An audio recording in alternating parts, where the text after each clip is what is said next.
The average of a non decreasing sequence. Guys इसको आपको बहुत अच्छे से समझ के चलना है। Non decreasing sequence of n numbers जो कि ये हैं, राइट, वो 300 है, यानी इन नंबर्स का जो सम होगा a1 plus a2 plus plus plus an, right, this sum will be nothing but 300 into n.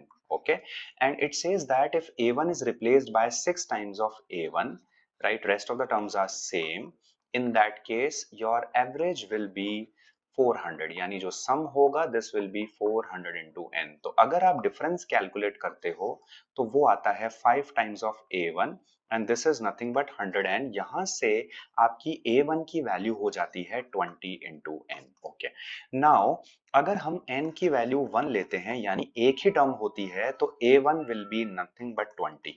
तो क्या आपका एवरेज 300 आ पाएगा इस केस में अगर एक ही टर्म 20 होगी तो? राइट, नहीं आ पाएगा, राइट। तो यानी n की वैल्यू 1 जो है ये पॉसिबल नहीं है, this can not be taken. Okay, तो अगर हम n की वैल्यू 2 लेते हैं तो हमारी फर्स्ट टर्म हो जाती है 20 इंटू 2 40, और एक और टर्म होगी जो कि in such a way it will be so that the average of these two terms will be 300, right, this is something. तो यानी n की सबसे छोटी वैल्यू जो पॉसिबल है वो है 2, यानी a1 की सबसे छोटी वैल्यू जो पॉसिबल है वो है 40। तो जितनी वैल्यूज n की पॉसिबल होंगी उतनी ही वैल्यूज a1 की पॉसिबल होंगी। This is something that we have to understand. Now let's check कि a1 की मैक्सिमम वैल्यू पॉसिबल क्या है और वो कब होगी।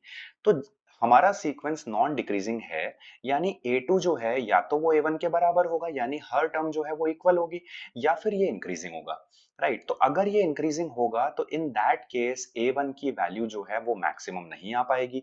a1 की वैल्यू मैक्सिमम तब आएगी जब सभी टर्म्स इक्वल हो जाएंगी 300 के। यानी ऐसा करने के लिए a1 जो है इसको किसके बराबर होना पड़ेगा? 20 into 15 which is nothing but 300, यानी हर टर्म जो है हमारी इक्वल हो गई है 300 के, तो हमारा एवरेज भी 300 है, और in that case we can maximise the number of terms, right. So maximum value of n that we are getting here is nothing but 15, right? तो आपकी वैल्यूज कहां से कहां तक पॉसिबल है? 2 से 15 तक की वैल्यूज पॉसिबल है, यानी टोटल वैल्यूज जो a1 की पॉसिबल होंगी वो होंगी 14। Correct answer for the question will be 14।